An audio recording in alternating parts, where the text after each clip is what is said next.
She announced, "I'm quitting my job. You'll support us while I find myself." I said, "Follow your dreams." Then I accepted a job overseas starting Monday. Her LinkedIn post about betrayal backfired when my company commented. I, 31 male, came home last Wednesday to find Celia, 29 Falfel, sitting on the couch with champagne and a massive grin. We'd been together 4 years, living together for 2. "Babe, I did it. I finally did it." "Did what?" "I quit. No more soul-crushing corporate life. No more toxic workplace. I'm free." My stomach dropped. "You? Quit your job?" "Yes, effective immediately." Told Antoine exactly what I thought of his micromanaging and walked out. God, it felt amazing. "Celia, we literally just signed a lease renewal.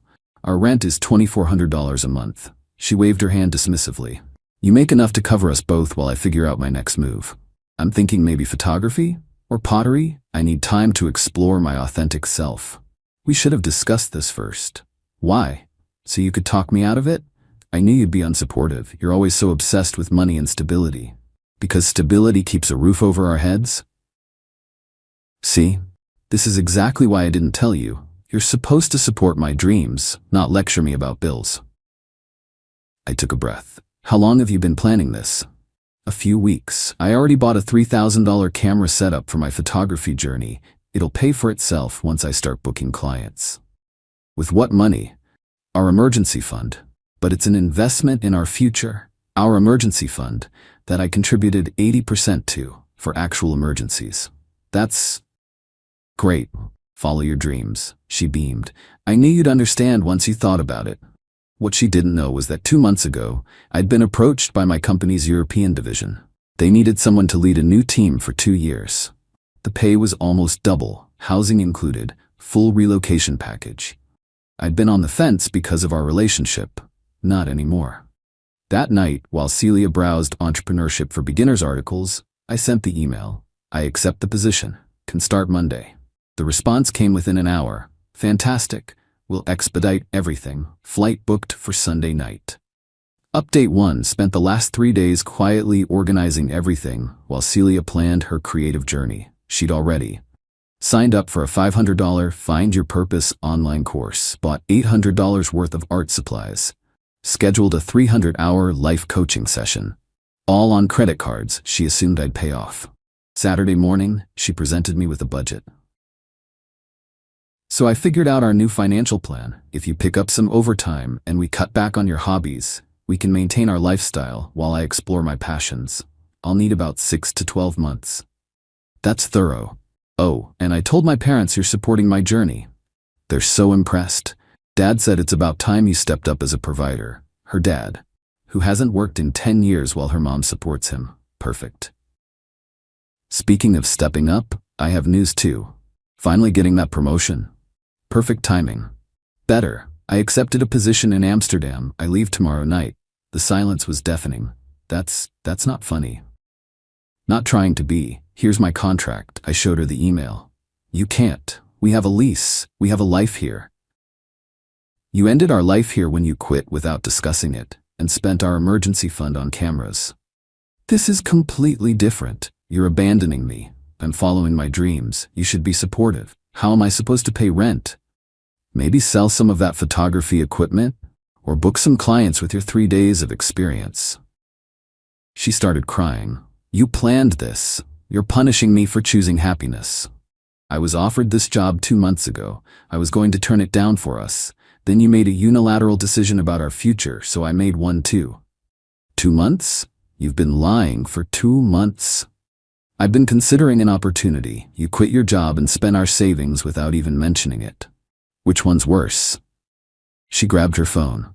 "I'm calling Gigi. She's a lawyer. This is financial abuse." Gigi's not a lawyer. She's a paralegal who does MLM skincare. But okay. While she ranted to Gigi, I finished packing. Movers were coming tomorrow for the stuff I was shipping. Everything else was sorted. Removed myself from the lease, penalty paid, canceled utilities effective Monday, separated our streaming accounts, downloaded all financial records showing my solo contributions. The best part? Her LinkedIn meltdown that night. When your partner of 4 years betrays you by accepting a job in another country without discussion, you learn who they really are. While I courageously left toxic corporate culture to pursue my authentic path, he chose money over love. Remember, ladies, narcissists will punish you for growing. Narcissistic abuse, financial abuse, betrayal, women supporting women. The comments were not what she expected. Girl, didn't you just post yesterday about quitting without notice?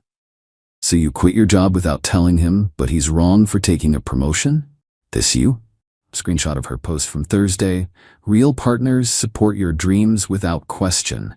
If he loves you, he'll provide while you thrive.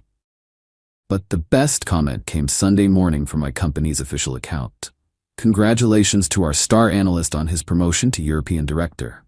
Fun fact, he initially declined this opportunity 2 months ago, citing personal commitments. We're thrilled he reconsidered. Welcome to Amsterdam. Her post disappeared within an hour. Update 2, landed in Amsterdam. Beautiful apartment overlooking a canal. Full furniture. View that would cost $8K a month back home. Celia's been bombing my WhatsApp. Day 1, please reconsider. We can do long distance. Day 2, the landlord says I need to pay or leave by Friday. Day 3, this is illegal. You can't just abandon me. Day 4, my parents won't let me move back unless I get a job. Day 5, nobody's hiring and it's your fault. That last one came with a voicemail from her mom, Diane. How dare you abandon my daughter when she's following her dreams? She gave you the best years of her life. You owe her support while she finds herself. Real men don't run away to Europe when things get tough. Right, the woman whose husband hasn't worked since Y2K is giving me lectures about being a provider. Then Celia went nuclear on LinkedIn again. Update on my situation. The person I thought was my partner has left the country to avoid his responsibilities. I'm now facing homelessness because I chose mental health over corporate slavery. If anyone has leads on emergency housing or legal aid for financial abandonment, please DM. Financial abuse, narcissistic ex, women in crisis. This time, responses were brutal. Didn't you say last week you quit without notice and bought $3K in camera equipment? Ma'am, you can't be financially abandoned by someone you're not married to. Maybe try getting a job? Just a thought. But then Celia's friend Portia, an influencer with 2K followers, posted, "My bestie is being abused by her ex who fled the country. He trapped her financially and left when she tried to break free. Share to expose this predator." She tagged my company, big mistake. Our legal department doesn't play. They sent Portia a cease and desist within 24 hours. Her post vanished and was replaced with, "Previous post removed due to inaccuracies. Apologies for any confusion." Meanwhile, Celia had bigger problems. Turns out when you burn bridges with your employer, word travels. She applied to 6 companies in our field. All rejections. Her former coworker Damien texted me, "Yo, your ex applied here." My boss Googled her and found her LinkedIn rants, plus a review from Antoine saying she's unprofessional, unreliable, and burned company equipment on her way out. She burned equipment? I called Antoine. We'd worked on projects together. Did she really burn equipment? Deleted all her files and projects out of spite. 3 months of work, gone. We're considering legal action. The escalation continued. Day 8, her dad Roger called. "You need to man up and come home. Celia's struggling and it's your responsibility to fix this." Roger, you haven't worked in a decade. How is this my responsibility? That's different. I have a bad back. From what? The golf you play twice a week? He hung up. Day 10. Celia sent a group email to all our mutual friends. "I wanted you all to know the truth about why Thomas left.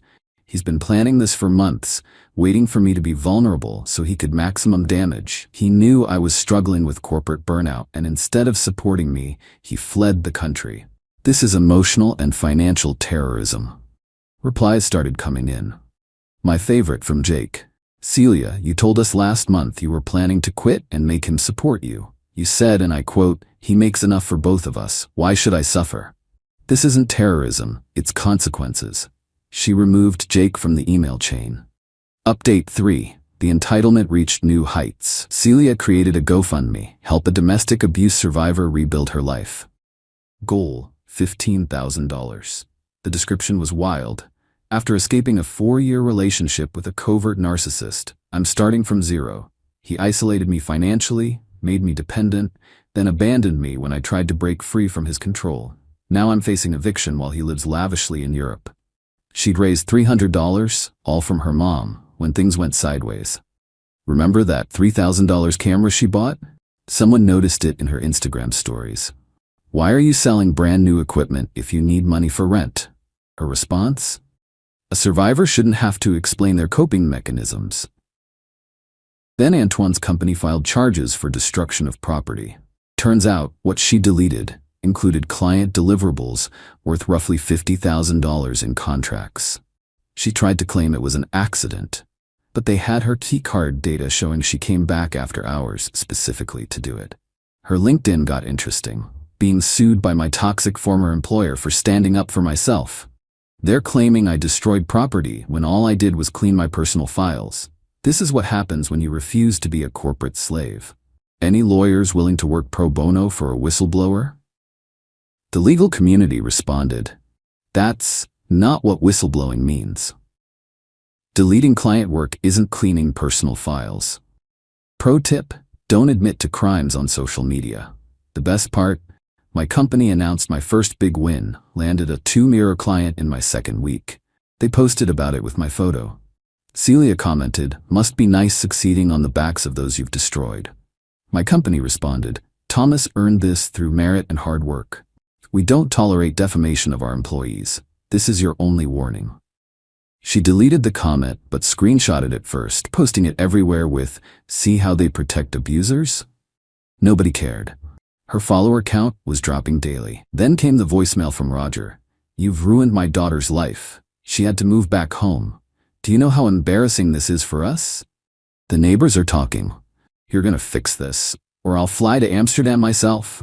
I texted back, "Cool, let me know when you book that flight with all your golf injury settlement money." He didn't respond. Final update.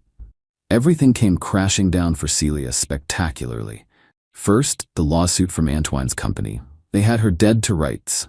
Security footage of her swiping in after hours, screenshots of her bragging to Portia about torching everything on my way out, and forensic IT evidence. She tried representing herself in the preliminary hearing. "Judge, you're claiming you accidentally deleted 3 months of client work?" I was emotionally distressed. "The footage shows you were here for 3 hours systematically going through folders." "I have ADHD. Sometimes I hyperfocus." "You've never been diagnosed with ADHD according to these records." "I self-diagnosed." She lost, owes $50,000 in damages, plus legal fees. Bankruptcy is her only option now. But then the IRS entered the chat. See, when Celia was building her photography business, she'd been writing everything off as business expenses. That $3,000 camera, business expense. The $500 course, business expense. Those art supplies, business expense. One problem, she never registered a business, never filed quarterly taxes, never reported any income, because there wasn't any. That's tax fraud, friends. Her public meltdown was magnificent. Posted a TikTok crying in her car. "I'm being persecuted for trying to follow my dreams. My ex got me blacklisted, sued, and now the IRS is after me. This is what happens when you leave a narcissist. They destroy everything." The comments destroyed her. "Girl, you committed tax fraud. That's on you. Maybe don't burn down your workplace next time. Your ex is in another country. How'd he make you commit crimes?" Meanwhile, I was thriving. My team in Amsterdam was incredible. The work was challenging but rewarding. I'd started dating Astrid, a local consultant who found my American corporate refugee story hilarious. Celia found out through Instagram. Astrid tagged me at a concert. The meltdown was immediate. 2 months. He couldn't even wait 2 months before replacing me. 4 years meant nothing, and with some European blonde, you can't make this up. Narcissistic replacement discarded. Someone commented, "Didn't you quit your job to find yourself and expect him to pay for it?" Her response, "That's different. I was growing." Into what? An unemployed defendant? She blocked them. The final nail? Portia, her bestie, posted a video distancing herself. "Hey guys, so about my friend's situation, I've learned there's more to the story. I was manipulated into believing false narratives, and I apologize to anyone affected. Mental health isn't an excuse to harm others. I'm focusing on my own journey now. #growth, accountability." Translation: Portia's wannabe influencer career couldn't survive association with Celia's dumpster fire. Celia's last public post before going dark.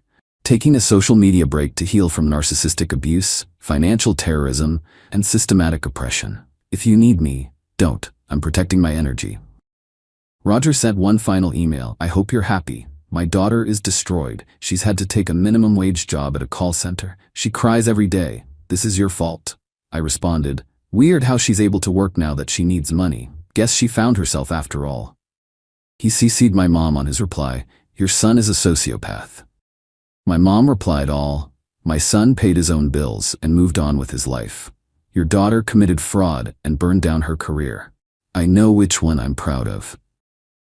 Last I heard through mutual friends, Celia's working 2 jobs to pay legal fees, living in her teenage bedroom at Roger and Diane's. Banned from LinkedIn for repeated violations of professional conduct standards. Her photography business, Instagram, has 12 followers. The IRS payment plan will take approximately 7 years to complete. As for me, just got promoted again. Astrid and I are planning a trip to Iceland. My mental health has never been better. Turns out removing entitled people from your life does wonders for your peace. Oh, and Celia? Since I know you still check my socials with fake accounts, hey, totally not Celia94, Photography Dreams 2024 and Amsterdam Stalker 1, here's a message. You were right about one thing. I did choose money over love. Because what we had wasn't love. It was you treating me like a bank account with feelings. Real love doesn't demand you fund someone's delusions while they call you unsupportive for having boundaries. Hope you found yourself. From what I hear, she works at a call center and owes the IRS 5 figures. Sounds about right? Peace out from Amsterdam. Edit. Stop asking for Celia's socials. Let her rebuild in peace. Yes, Amsterdam is amazing. No, I don't feel bad. She made her choices. Edit 2. To everyone saying I should have communicated better, I tried to discuss it when she quit. She called me unsupportive and obsessed with money. You can't communicate with someone who thinks discussion is manipulation. Edit 3. Celia's friend Damien just texted me. Apparently she applied to his company again with a fake resume. They caught her because she forgot to change her email address. The audacity is impressive, honestly.